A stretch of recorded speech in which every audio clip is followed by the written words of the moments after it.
એવી જમીન કે જે તૈયાર કરેલી છે, ખેડવામાં આવી છે, એની અંદર યોગ્ય પ્રમાણમાં ભેજ આપવામાં આવ્યો છે, પાણી આપવામાં આવ્યું છે, એને નરમ બનાવવામાં આવી છે. અને એવી જમીનમાં જ્યારે વચનો અંદર ઉતરે છે ત્યારે એ બીજ એ ઉગી નીકળે છે. એટલું જ નહીં, પરંતુ એમાંથી 30 ગણા અને 60 ગણા અને 100 ગણા ફળ ઉપજે છે, એ આપણે જોયું હતું. અને આજે આપણે એ જ થીમ પર આગળ વધવા માંગીએ છીએ. અને જે ચોથા પ્રકારની જમીન છે, જે ફળ ઉપજાવનારી જમીન, એની અંદરથી જ ફળ ઉપજે છે એમ આપણે જોયું હતું. જે 3 પ્રકારની અગાઉની જે જમીન આપણે જોઈ, એમાં પહેલા પ્રકારની જમીનમાં તો પાંદડું પણ આવતું નથી, અંકુર પણ ફૂટતા નથી, રાઈટ. બીજા પ્રકારની જમીનમાં ત્યાં આગળ આપણે જોયું કે એની અંદર બી વાવ્યા પછી એમાંથી નાનો છોડ ઉગે છે અને એની ઉપર ફળ લાગતા નથી. ત્રીજા પ્રકારની જમીન વિશે પણ આપણે એ જ કહી શકીએ કે એમાંથી ફળ ઉત્પન્ન થતું નથી. પરંતુ જે ચોથા પ્રકારની જમીન છે, એ જમીન જે ફળવંત જમીન, એના વિશે પ્રભુના વચનમાંથી આજે આપણે મનન કરવા માંગીએ છીએ. અને મેં પ્રશ્ન પૂછ્યો હતો કે આપણું જીવન એ કયા પ્રકારની જમીનની સાથે આપણે સરખાવી શકીએ. ઈશ્વરના વચનો વારંવાર આપણી સાથે વાત કરે છે. પવિત્ર આત્મા આપણા હૃદયનો દ્વાર ખટખટાવીને એના વચનની મારફતે આપણી સાથે નિત્ય વાત કર્યા જ કરે છે. અને કેવો રિસ્પોન્સ આપણે આપીએ છીએ આ વચનને, ઈશ્વરના વચનોને આપણે કેવી રીતે રિસ્પોન્ડ કરીએ છીએ, એના આધાર ઉપર તમારું ને મારું જીવન એ ફળ ઉપજાવનારું કે ફળ ન ઉપજાવનારું બની શકે છે. અને આપણે એ જોવા માંગીએ છીએ આજે કે આપણું પ્રભુના વચનો પ્રત્યે કેવું વલણ હોવું જોઈએ. ફળદ્રુપ અથવા તો ફળ ઉપજાવનાર જીવન બનાવવા માટે ઈશ્વરના વચનો પ્રત્યે આપણું વલણ કેવું હોવું જોઈએ. How should be our attitude towards God's word if we want to produce fruits for the glory of God? How can we become a good soil? And the secret lies in this book, the word of God. ઈશ્વરનું વચન જે પ્રભુએ આપણને લિખિત રૂપમાં આપ્યું છે, એ વચનને આપણે કેવી રીતે લઈએ છીએ, એના ઉપર આપણો આ ફળ આપવાનો આધાર રહેલો છે. પહેલી જે બાબત અહીં આગળ મેં જે નોંધી છે, ઈશ્વરના વચનો માટે we must acknowledge its importance for our lives. આપણા જીવનને માટે ઈશ્વરના વચનોનું જે મહત્વ છે, ઈશ્વરના વચનોનું જે અગત્યતા છે, એ આપણે સ્વીકારવી રહી. અને એ માટે મેં કેટલાક પેસેજીસ અહીં આગળ પસંદ કર્યા છે. તિમોથીને પાઉલ પ્રેરિતનો બીજો પત્ર 3:15-17, ત્યાં આગળ આ કલમોની અંદર જુવાન તિમોથીને પાઉલ પ્રેરિત જ્યારે પત્ર લખે છે ત્યારે એ શું કહે છે ઈશ્વરના વચન વિશે, કે આ જે ઈશ્વરનું જે વચન છે એ સર્વ વચન, all scriptures are inspired by God. ઈશ્વરનું સર્વ વચન એટલે કે સંપૂર્ણ વચન એ દેવની પ્રેરણાથી લખાયેલું છે. Let me tell you some important facts about this book, the Bible. Very important thing. This book took 1600 years to write. જેનેસિસથી શરૂ કરીને રેવલેશન સુધી, ઉત્પત્તિથી શરૂ કરી અને પ્રકટીકરણના પુસ્તક છે. 1600 વર્ષના લાંબા ગાળામાં લખાયું. 40 જેટલા લેખકોએ આની અંદર પ્રભુના વચનો લખ્યા છે. અને આ જે લેખકો હતા એ બધા અલગ અલગ પ્રોફેશનના લોકો હતા. કેટલાક ગોવાળિયા હતા, કેટલાક રાજાઓ હતા, કેટલાક પ્રબોધકો હતા, કેટલાક સુવાર્થિકો હતા. અને આ જે વચનો અલગ અલગ રીતે લખાયા, જૂના કરારને આપણે જોઈએ તો એને આપણે જોઈએ છે કે હિબ્રુ ભાષાની અંદર લખવામાં આવ્યો, નવો કરાર એ ગ્રીક ભાષાની અંદર લખવામાં આવ્યો. પરંતુ આટલા બધા લેખકોએ અલગ અલગ સમયે એને લખ્યું, પરંતુ એનો જે સેન્ટ્રલ થીમ છે, the gospel of Jesus Christ and salvation through Lord Jesus Christ is the central theme of this book. અને આ જે વચનોનું જે જ્યારે આપણે એનો અભ્યાસ કરીએ છીએ, એના પર મનન કરીએ છીએ, ત્યારે એ વચનો એની અંદર આપણે એક પ્રકારની એક સૂત્રતા જોઈએ છે. અને એ શું બતાવે છે કે ઈશ્વરના આત્મા દ્વારા એ લખાયેલું છે. અને શા માટે આ વચનો ઈશ્વરના આત્મા દ્વારા લખાયા? તિમોથીના પત્રમાં પાઉલ કહે છે એ પ્રમાણે કે તે બોધ, right, it is important for us to have salvation. It is a source of salvation, and it is important for us to have teaching, reproof. It's a tool to equip as God's servant. ત્યાં આગળ લખવામાં આવ્યું છે કે તે બોધ, નિષેધ, સુધારા માટે એ આપવામાં આવ્યું છે. ઈશ્વરનું વચન આપણા જીવનમાં બોધ આપે છે એ આપણા જીવનની અંદર આપણને સુધારામાં દોરી જાય છે, એ આપણને દોરવણી આપે છે, એ આપણને બતાવે છે કે કઈ બાબતો આપણા માટે યોગ્ય છે અને કઈ બાબતો આપણા માટે યોગ્ય નથી. અને આ બધા જે વચનો આપણને આપવામાં આવ્યા છે એના દ્વારા ત્યાં લખવામાં આવ્યું છે કે પ્રભુનો સેવક એ તૈયાર થાય. The servant of God may equip himself as God's servant. એટલા માટે ઈશ્વરે આ વચનો આપ્યા છે. યોહાનની સુવાર્તા 15મો અધ્યાય 3જી કલમમાં પ્રભુ ઈસુ ખ્રિસ્ત તે કહે છે કે મેં જે વચનો તમને કહ્યા છે એ વચનો વડે હવે તમે શુદ્ધ થઈ ગયા છો. તમારા અને મારા જીવનમાં આત્મિક રીતે શુદ્ધિકરણ પ્રાપ્ત કરવા માટે કયું સાધન પ્રભુએ આપણને આપ્યું છે? એ તો ઈશ્વરના વચનો. The word of God is given to us as a cleansing tool. Our souls are sometimes wandering away from God and we disobey Him. And the question is, how do we cleanse our souls? It is through the word of God, because the word of God is a cleansing tool. It also sanctifies us. એ આપણને પવિત્ર કરે છે. અને ગીત શાસ્ત્રને 119માં અધ્યાયની 9 અને 11મી કલમમાં ત્યાં આગળ આ પ્રમાણે લખવામાં આવ્યું છે કે જુવાન માણસ પોતાનો જીવનક્રમ સાથી શુદ્ધ કરી શકે તારા વચન પ્રમાણે તેના વિશે સાવધ રહેવાથી. અને 11મી કલમમાં કહે છે કે હું તારી વિરુદ્ધ પાપ ન કરું માટે મેં તારું વચન મારા હૃદયમાં રાખી મૂક્યું છે. This is the word of God. If we keep it in our hearts, it will cleanse us. It will keep us away from evil. પ્રભુના કોઈ સેવકે સાચું જ કહ્યું છે કે આ પુસ્તક તમને પાપથી દૂર રાખશે, અથવા તો પાપ તમને આ પુસ્તકથી દૂર રાખી શકે છે. સતત પાપની અંદર જો આપણે જીવ્યા કરીશું તો આ પુસ્તક પ્રભુના વચનો તરફ આપણે કદી પણ ફરીશું નહીં. એના ઉપર આપણે પ્રેમ નહીં કરી શકીએ, એને આપણે સમજવાની કોશિશ નહીં કરીએ, અને એ આપણને પાપ આપણા જીવનની અંદર ઈશ્વરના વચનોથી આપણને દૂર લઈ જઈ શકે છે. એ આપણા સેન્ટિફિકેશનને માટે, પવિત્રીકરણને માટે પ્રભુએ આપ્યું છે. અને પેલું જે ગીત હમણાં ગાયું પ્રમાણે કે ઈશ્વરનું વચન આપણા માટે એ દીપ સમાન છે. ત્યાં આગળ 105મા અધ્યાયમાં ગીત શાસ્ત્ર 119 ને 105માં જે લખ્યું છે કે તારું વચન મારા પગોને સારું દીવારૂપ છે, તે મારા માર્ગને સારું અજવાળારૂપ છે. દીવો, એક દીવો એ બહુ નાનું એક વસ્તુ છે. જ્યારે અંધારું હોય ત્યારે જ આપણને દીવાની ખબર પડે. આટલી બધી લાઇટ ચાલતી હોય આપણે દીવો સગાઈએ તો આપણને એની ઇમ્પોર્ટન્સ ના સમજાય. પણ એક રૂમની અંદર આપણે પ્રવેશમાં સંપૂર્ણ ભયંકર અંધકાર છે, અને પછી તમે એક નાનો દીવો એની અંદર સળગાવો, you'll be able to see things clearly, right? અને જો દીવોને આપણે વિચારો આપણે જો દીવો સળગાઈએ તો આપણે કદાચ એક કે બે ફૂટની વસ્તુ દેખાય. એટલે પ્રભુના વચનો એ દીવા સમાન છે કે જે આપણને બીજું કદમ ઉઠાવવા માટે આપણને દોરવણી આપે છે. When we go further, we can see next step. When we go further, we can see another step, right? અને પછી આપણે માર્ગમાં ચાલતા હોય જંગલની અંદર, અને ત્યાં આગળ કેડી ઉપર આપણે ચાલતા હોય ને ત્યાં કોઈ જાતનું અજવાળું ના હોય, અને એકાદ આકાશમાંથી એક વીજળી ઝબૂકી જાય. And when you look at that lightning which you can see in the sky, and it lights up the whole way, you can see even 1 kilometer away, the way goes this way, way goes this way. And that is how the word of God is important for us, that it will also guide us for immediate decisions that we make. Next step, the light is enough to guide us into the next step, and when we take the next step, God will show that light and we can take the other step. It is for the immediate guidance of our lives. And when we talk about God's word as a lightning, original લેંગ્વેજમાં એ લાઇટનિંગના રૂપમાં લખવામાં આવ્યું છે. અજવાળું થાય છે આકાશમાં ઝબકારો, અને એ આપણને દૂરનું પણ આપણને એ દોરવણી આપે છે. We can see the distance road in the distance, which shows that God is willing to guide us even for the future years. Right now His word is available to us for the next step, but He also has provision for future guidance through His word. અને એ આપણને દોરવણી આપે છે. હિબ્રીઓના પત્રના 4થો અધ્યાય તેની 12મી કલમમાં ત્યાં આગળ પ્રભુનો સેવક કે જે લેખક છે હિબ્રીઓના પત્રનો એ તો કહે છે કે દેવનું વચન એ તો બેધારી તલવાર કરતાં વિશેષ તીક્ષ્ણ છે.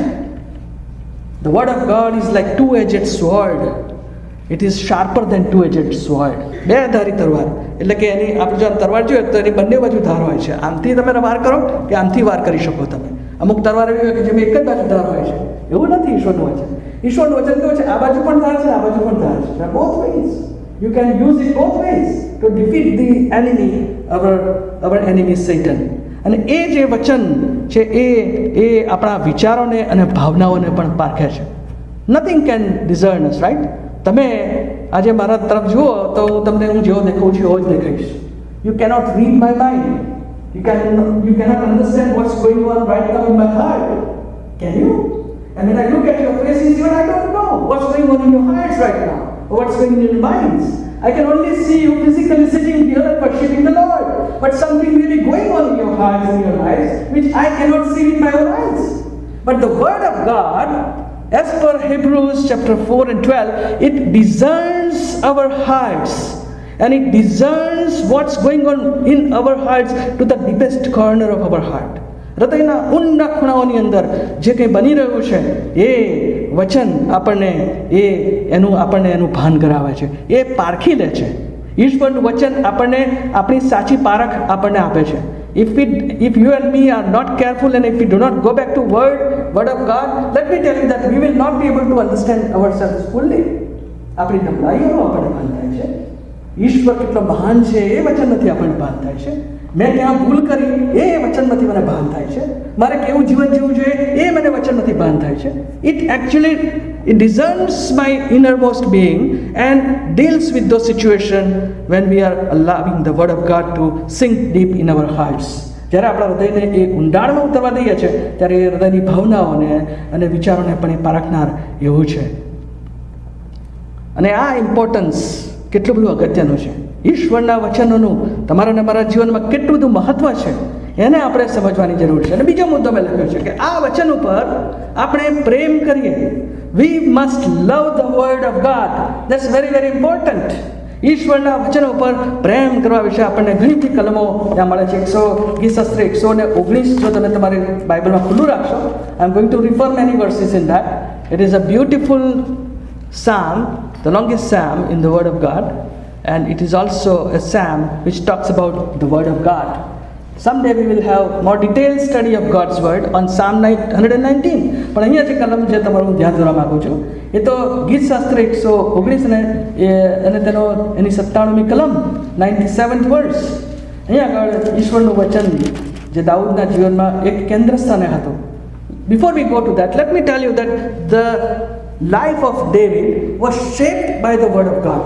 આ દાઉદ જે રાજા હતો એ પ્રભુને ઓળખતો હતો, પણ એનું જીવન એ ઈશ્વરના વચનોથી સંતૃપ્ત થયેલું હતું, સેચ્યુરેટ થયેલું હતું. એક વાદળી અથવા તો સ્પોન્જને જો અહીંયા લાવીને આ ગ્લાસની અંદર મૂકો, ગ્લાસની અંદર પાણી છે, right? Within few seconds you will not be able to see that water. The water will be completely absorbed by the sponge. Do you understand my point? અને એ રીતે ઈશ્વરના વચનોને જો આપણે સમજીએ છીએ, આપણામાં અંદર એને આવવા જઈએ છીએ, ઊંડે સુધી ઉતરવા દઈએ છીએ, તો એ વચનો આપણા જીવનનો એક ભાગરૂપ બની જાય છે. They are absorbed. As the water is absorbed by the sponge, our life becomes saturated with God's word. અને દાઉદનું જીવન એ આવું જ હતું કે ઈશ્વરના વચનોથી એ સંતૃપ્ત થયેલું જીવન હતું. The life was saturated by God's word, and so when he writes something about God's word, it makes a lot of sense to you and me. એટલા માટે આજે આપણે આ કલમનો અભ્યાસ કરી રહ્યા છે. 97મી કલમ 97th verse, he says that હું તારા નિયમ પર કેટલો બધો પ્રેમ રાખું છું કે આખો દિવસ હું તેનું જ મનન કરું છું. My younger friends will be able to understand it better. When you are in love with somebody, what will happen? You continually think about that person all the time. Is that right? I was young too some years ago. I fell in love too, and I remember the times that I had when I was in love with my wife, to be wife at the time. And I remember that every time it is on my mind. She is on my mind. She is on my mind all the time. And if you love the word of God, this will actually happen. When we love the word of God, we keep on thinking about that God's word. ઈશ્વરના વચનોનું આખો દિવસ આપણે મનન કર્યા કરીએ છીએ. We must develop that love for the word of God. ઈશ્વરના વચનો પર આપણે પ્રેમ કરીએ, અને જો એ કરીશું પ્રેમ, તો આપણે ચોક્કસ અહીંયા લખ્યું છે આપણા જીવનનું સાચું પડશે. વારે ઘડીએ સતત કન્ટિન્યુઅસલી આપણે એના ઉપર એનું મનન કર્યા કરીશું. ઈશ્વર આપણને એમાંથી શું કહેવા માગે છે એ આપણે શોધવાનો માટે પ્રયત્ન કરીશું. We must love the word of God. અને ઈશ્વરના વચનોને માટે ક્યાં આપણે જે ગીત ગાયું એમ કે તો સોના કરતાં પણ વધારે મૂલ્યવાન છે, એ સોના કરતાં પણ વધારે કિંમતી છે. The value of gods word is beyond our imagination. You cannot even compare gold or silver or whatever you call it. The diamonds, they are all nothing. As far as the word of God is concerned, this is the most precious thing in the world that can change and transform our lives.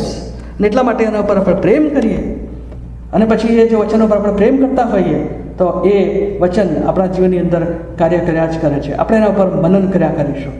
જે વ્યક્તિ પર આપણે પ્રેમ કરતા હોઈએ છીએ એ આપણા મનની અંદર સતત છવાયેલી રહે છે.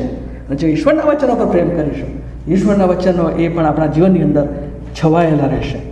They will be saturated, will be filled with the word of God, and that kind of a life will bring glory and honor to Him. ત્રીજી જે બાબત મેં અહીંયા લખી છે કે ઈશ્વરના વચનો માટે તમે ઉત્કંઠા અથવા તો ઝંખના કેળવો. Desire the word of God. એના માટે મેં કેટલીક કલમો ત્યાં લખી છે. પહેલો પિત્તર અને તેનો 2 અધ્યાય, ત્યાં આગળ પિત્તર પોતાના જે મંડળીના લોકો હતા એને પત્ર લખ્યો. એને કહે છે કે નવા જન્મેલા બાળકોની પેઠે નિષ્કપટ આત્મિક દૂધની ઈચ્છા રાખો. ઈશ્વરના વચને ત્યાં આગળ નિષ્કપટ આત્મિક દૂધની સાથે સરખાવવામાં આવ્યું છે. The word of God is compared with a pure milk. And you remember, when we see the small children, they are born, they cannot take solid food. They need to be given milk. અને milk માટે એમ કેમ કહેવામાં આવ્યું છે? એ સંપૂર્ણ આહાર છે. It's a complete food. Whatever nutrients we get from meat or fruits or solid food are all summed up in milk. And so when small children, infants are given that milk, they can grow into maturity in body, in physical, in mind too. એટલે એ જે વચન છે ત્યાં આગળ લખવામાં આવ્યું છે કે નિષ્કપટ આત્મિક દૂધની તમે ઈચ્છા રાખો, desire. Have you seen a small kid, infant kid crying and asking for mom to feed? How that desire is. એ કેટલું આપણને કેવું લાગે છે નહીં? સખત રુદન કરે.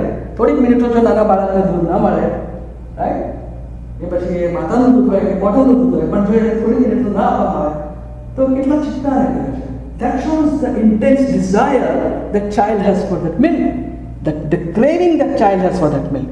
અને એ રીતે ઈશ્વરના વચનો માટે આપણા હૃદયની અંદર એક પ્રકારની ઊંડી અને ઝંખના અને આકાંક્ષા આપણા જીવનમાં હોવી જોઈએ.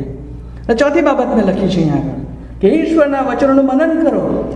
અને ઈશ્વરના વચનોના મનન વિશે મેં અહીંયા આગળ જે કલમો નોંધી છે, ગીત શાસ્ત્ર 1 અને 2, બહુ જાણીતો અધ્યાય, વારંવાર આપણે એ વિષય પર મનન કર્યું જ છે કે એ વચનની અંદર ત્યાં શું લખવામાં આવ્યું છે? સફળતા પામનાર વ્યક્તિને ત્યાં આગળ ચિત્ર આપવામાં આવ્યું છે. રાઈટ, એવો વ્યક્તિ કે જે સફળ થયેલો વ્યક્તિ છે, એવો વ્યક્તિ કે જે દુષ્ટોના માર્ગમાં ઊભો રહેતો નથી, એ પાપીઓના માર્ગમાં એ ઊભો રહેતો નથી, એ નિંદાખોરોની સાથે બેસતો નથી. અને આવો વ્યક્તિ વિશે ત્યાં આગળ લખવામાં આવ્યું છે કે પણ યહોવાના નિયમશાસ્ત્રથી તે હર્ષ પામે છે. He delights in the word of God. એવું ત્યાં લખવામાં આવ્યું છે. હી ડિલાઇટ્સ. અને એ આખો દિવસ એ એના વચનોનું મનન કર્યા કરે છે. પણ યહોવાના નિયમશાસ્ત્રથી તે હર્ષ પામે છે અને રાત દિવસ તે તેના નિયમશાસ્ત્રનું મનન કરે છે. અને આવા વ્યક્તિને ત્યાં આગળ નદીની પાસે રોપાયેલા ઝાડની સાથે સરખાવવામાં આવે છે. A tree which is planted by the river of flowing water, always fruitful, no matter what circumstances are, no matter what seasons are, whether there is summer or winter, or there is spring or harvest, whatever season, but that fruit will always bear the fruit for the glory of God. આવા પ્રકારનું જીવન. અને ઘણી વખતે આપણે પહેલી કલમને બહુ સહેલાઈથી આપણે પાડી લઈએ છીએ, right? Of course we don't sit with sinners. Sometimes we do not listen to their advice, and we are not sitting and scoffing with them because they don't have any place of God in their lives. The first verse is very easy to do, and we all do it. Most of us will do that. But not doing is not enough. ફક્ત પહેલી કલમ કરીને અટકી જવાનું નથી, એનાથી આગળ જવાની જરૂર છે. ઈશ્વરના નિયમશાસ્ત્રમાંથી હર્ષ પામીએ, એને આપણે આપણા જીવનનો એક ભાગ બનાવીએ, એની ઉપર મનન કર્યા કરીએ તો કહે છે કે આપણે એ સફળતાના રાજમાર્ગ ઉપર આગળ વધી શકીશું. We must meditate the word of God. અને બીજું જે મેં આગળ કલમ લખી છે એ તો લખી નથી આગળ, પણ પ્રેરિતોના કૃત્ય અને તેનો 17મો અધ્યાય અને તેની 11મી કલમની અંદર Acts chapter 17 and verse 11, the description of the Berean Christian believers is written there. ત્યાં આગળ બરૈયાના જે ખ્રિસ્તીય વિશ્વાસીઓ હતા એમના વિશે ત્યાં આગળ શું લખવામાં આવ્યું છે કે એ લોકો જે થેસલોનિકાના જે ક્રિશ્ચન્સ હતા, વિશ્વાસીઓ હતા, એના કરતાં તેઓ અધિક ગુણવાન હતા. એમના વિશે જે લખવામાં આવ્યું છે વાંચીશ 17 અને 11. એટલો કૃત્યના 17મો અધ્યાય 11મી કલમ.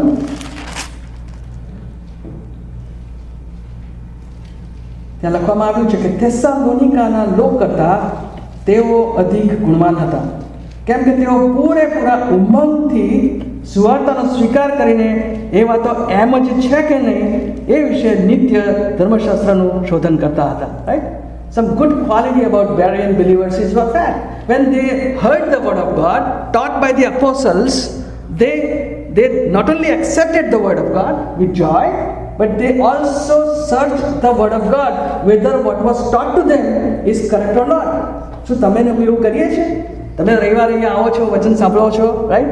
But when you go back to your place, do you make time to see whether the pastor, whatever preacher he has preached, whether he has taught us right or not, or what the word of God says more about this subject? એવું કરવાની આપણે કોશિશ કરીએ છીએ. અને અહીંયા આગળ આ લોકો માટે એવું લખવામાં આવ્યું છે કે લોકો નિત્ય નિયમશાસ્ત્રનું શોધન કરતા હતા. They were searching the scriptures. Whatever they learned, they were trying to find out whether that is exactly what was taught to them. And they were meditating, they were studying God's word, and that's an important part of our Christian life. પ્રભુના વચનોનું ખાલી વાંચન કરીએ, એનો ઉપયોગ આપણે ખાલી સવારમાં 5 minute જલ્દી ઇન્સ્ટન્ટ પ્રાર્થના કરીને આપણે બાઇબલ વાંચીને પ્રાર્થના કરીને જતા રહીએ, એના પૂરતો લિમિટ ન રાખીએ આપણે, પણ સિસ્ટમેટિકલી ઈશ્વરના વચનોનો અભ્યાસ કરવાને માટે આપણી પાસે ટાઈમ ટેબલમાં સમય હોવો જોઈએ. We must study the word of God. We must go deep into the word of God so that whatever is being taught in the church by the preachers and speakers, we also try to find from the word of God. And this is a good way of saying કે પ્રભુના વચનો આપણને શું શિક્ષણ આપે છે એનું શોધન કરીએ, એનું મનન કરીએ. અને પછી મેં બીજું લખ્યું છે 5મી બાબત, કેવું આપણું વલણ હોવું છે? Come to the word with eagerness. આતુરતાથી પ્રભુના વચનો પાસે આવવાની જરૂર છે. Psalm 119 and verse 148 says that તારા વચનનું મનન કરવા સારું મારી આંખો રાતના છેલ્લા પોર અગાઉ ઉઘડી ગઈ હતી. આ જો દાઉદ કેટલો બધો પ્રેમ પ્રભુના વચનો પ્રત્યેનો હતો. કહે છે કે સવારનો પહેલો પોર શરૂ થાય એ પહેલા મારી આંખો ઉઘડી ગઈ. કેમ ઉઘડી ગઈ? He was not worried about his job situation and so he got up early. He was not worried about the future of his children, and so he got up early. But he had the desire to learn and know what God wanted to speak to him. તમારા અને મારા જીવન વિશે શું આવી ઝંખના અને આવી આતુરતા આપણે ઈશ્વરના વચનો પ્રત્યે રાખીએ છીએ કે પ્રભુ મને તું શું શીખવા માગે છે આજે? How do we take our quiet time? Let me tell you this, ask you this question. સવારમાં તમે ઈશ્વર તત્વના વચનનો જે સમય હોય છે એને કેવી રીતે આપણે લઈએ છીએ? Are we taking it as if we are coming to know and learn something? Are we eagerly coming to it?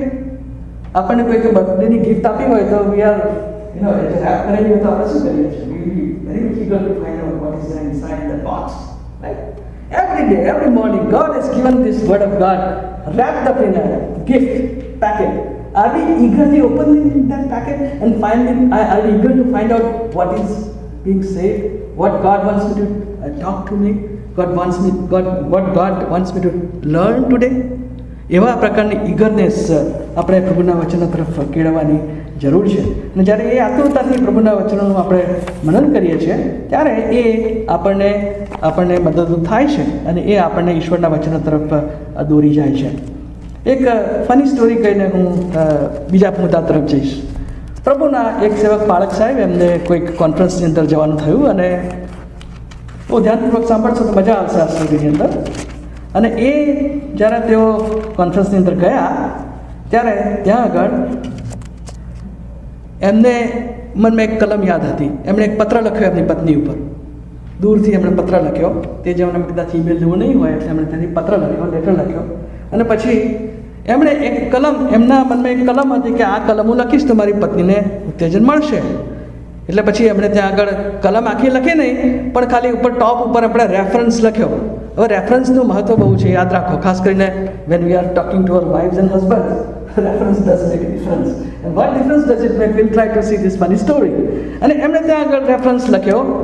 એમની ઈચ્છા હતી કે આ કલમ જે છે નીતિ વચનની અંદર, માણસના મનમાં ઘણી યોજનાઓ હોય છે, પણ યહોવાનો મન સુગોજ કાયમ રહેશે. આ કલમ એમને લખવી હતી.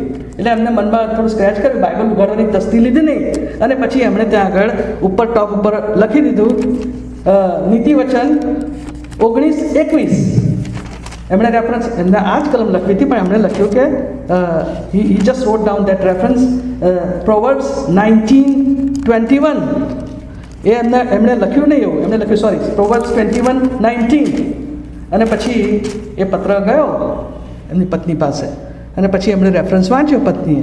એટલે પત્નીએ પછી બાઇબલ ખોલ્યું એમનું, અને પછી નીતિ વચન 21 અને 19 એમણે વાંચી. અને એમાં પણ લખવામાં આવે છે કે કજિયાખોર તથા ચીડિયો સ્ત્રીની સંગત કરતા ઉજ્જડ પ્રદેશમાં જઈને રહેવો વધારે સારું છે.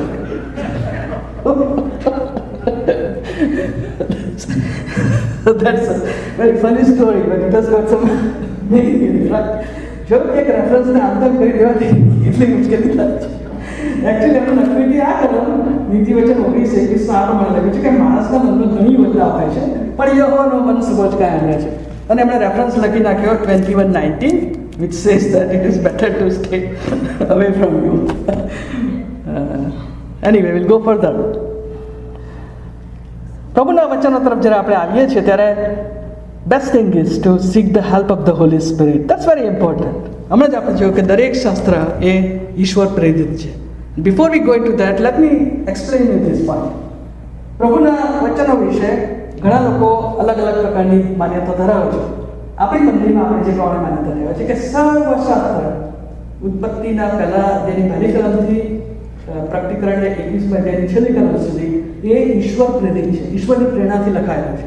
But some people, they will believe that this book contains the word of God. Let me try to tell you the difference between that. કેટલાક લોકો કહે છે કે આ પુસ્તકની અંદર ઈશ્વરના વચનો આવેલા છે. It contains the word of God. Some people will say that this is not inspired by the word of God. આ તો માણસ દ્વારા લખવામાં આવેલું છે, right? But more important for us is to understand that the author of this book is none other than the Holy Spirit. દેવનો પવિત્ર આત્મા એણે આ પુસ્તક લખ્યું, એટલા જ માટે 1600 વર્ષમાં લખાયું, 40 કરતાં વધારે લેખકોએ લખ્યું, 3 કરતાં વધારે ખંડોમાં એને લખવામાં આવ્યું, જુદા જુદા જગ્યાઓએ લખવામાં આવ્યું, જુદા સમયકાળમાં લખવામાં આવ્યું, પણ એની જે સેન્ટ્રલ થીમ છે, right, it remains the same because the author of this book is the Holy Spirit. અને કોઈ પણ પુસ્તક, જો ટેક્સ્ટ બુક જે લોકો કોલેજમાં યુનિવર્સિટીમાં તમે અભ્યાસ કરો છો, તમે સારી રીતે જાણો છો કે જો તમારે એ ટેક્સ્ટ બુકને તમારે સમજવી હોય, તમને કશું સમજ ના પડવું હોય, તો who is the best person to consult? The author, right? Probably you can shoot an email to the author of that book and say that I couldn't understand this particular point. Can you please explain more? And so is this book with this book as well. The Holy Spirit is the author and writer of this book, and so the best person to seek help is Holy Spirit himself. ગીત શાસ્ત્ર 119 અને તેનો 18મી કલમમાં ત્યાં આગળ આ આપણને thought કે વિચાર જોવા મળે છે. તારા નિયમ શાસ્ત્રમાંની આશ્ચર્યકારક વાતોનું અવલોકન કરવા માટે મારી આંખો ઉઘાડ. આવી પ્રાર્થના દાઉદે કરી, કારણ કે ઈશ્વર જ આપણને એ વચનો સમજવા માટે મદદરૂપ થઈ શકે એમ છે. અને પછી યોહાનની સુવાર્તામાં આપણે આવીએ 14મા અધ્યાયની તેની 26મી કલમ અને 16મા અધ્યાયની 13 થી 15 કલમમાં, ત્યાં આગળ આપણે જોઈએ છીએ કે પવિત્ર આત્માની જે મિનિસ્ટ્રી છે આપણા માટે, the ministry of the Holy Spirit is mentioned in these particular passages. John 14 and verse 26, and then 16 and verses 13 and 15. ત્યાં આગળ આપણને જે કહેવામાં આવ્યું છે કે ઈશ્વરનો જે પવિત્ર આત્મા છે એ સત્યનો આત્મા છે, અને એ આપણને સર્વ સત્યમાં દોરી જાય છે. I will have to read that particular passage. We'll just turn to John chapter 14 and verse 26.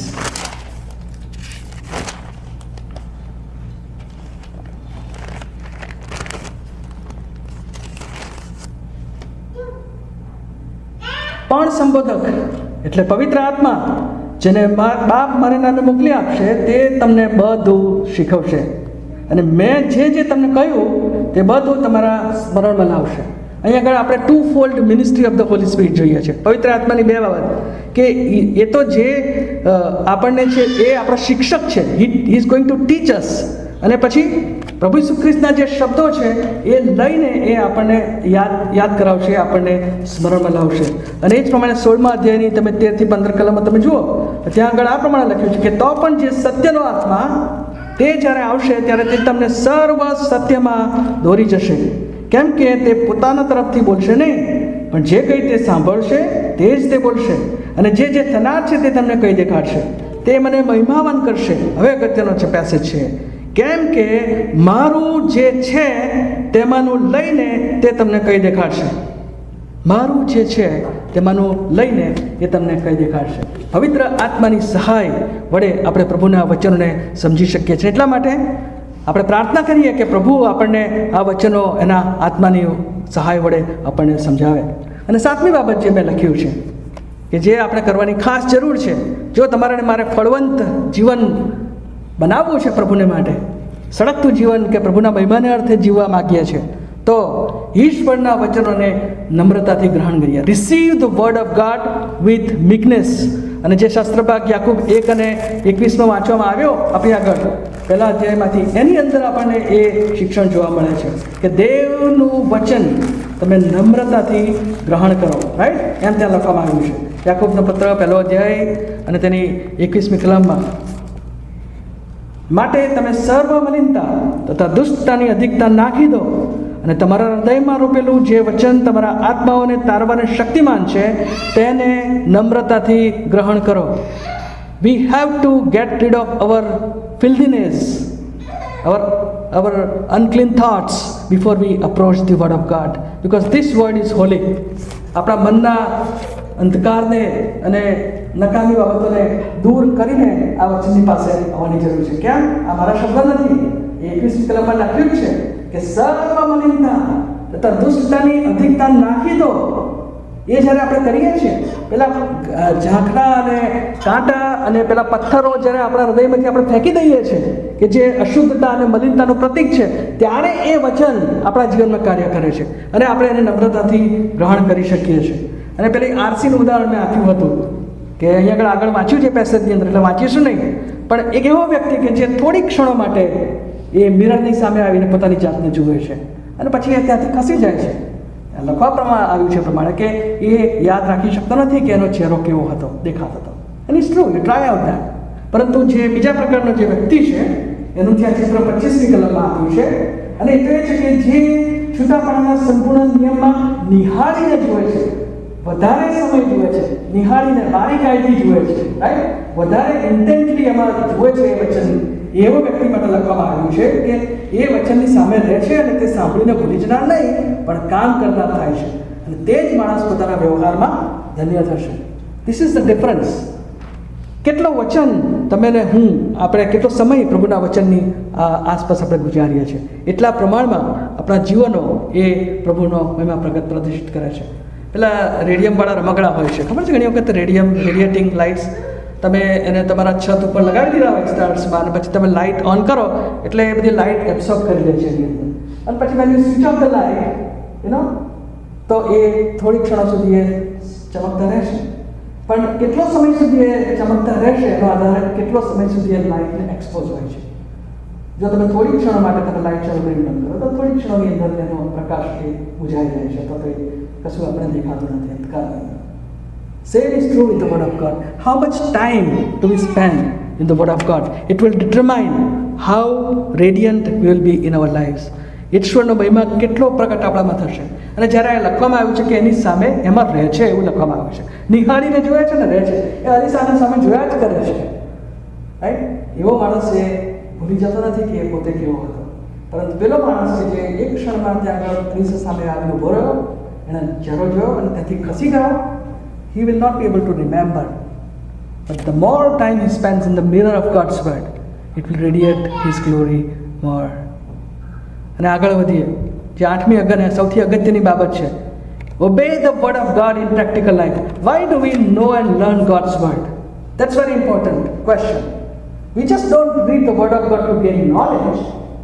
We just don't read the word of God to know more about Jesus Christ. That is good, but it is not the sole and only purpose. We learn the word of God so that we can apply it to our practical lives.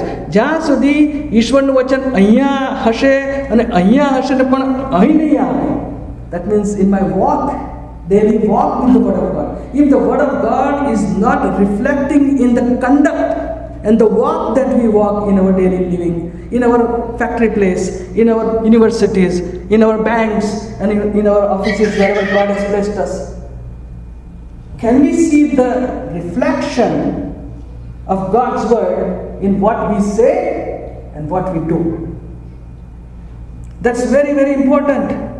યાકોબના પત્રમાં આપણે જોયું છે કે જે માણસ સાંભળે છે ખાલી અને પાળતો નથી, એના માટે ત્યાં કેવા શબ્દો વાપરવામાં આવે છે? એ કશા કામનું નથી. પણ ત્યાં શું લખવાનું છે કે જે સાંભળે છે અને પાળે છે તે જ પોતાના સગળા વ્યવહારમાં ધન્ય થશે. યોહાન 15:10 ત્યાં આગળ પ્રભુનું વચન કહે છે કે જો તમે મારા પર પ્રેમ રાખો છો તો તમે મારી આજ્ઞાઓ પાળશો. Right? If we say that we love you, Lord, but if we do not say what He is doing us, we cannot say that we really love Him. This is the true test of our love. Obedience to the word of God is the true test of our love for the Lord Jesus Christ. ઈશ્વર પર આપણે પ્રેમ કરીએ છીએ ત્યારે જ ખબર પડે કે એના વચનો એ આપણને જે કહે છે એ કરવા માટે આપણે પ્રયત્ન કરીએ. And that is the only way by which we can put the word of God in our practical living. Right?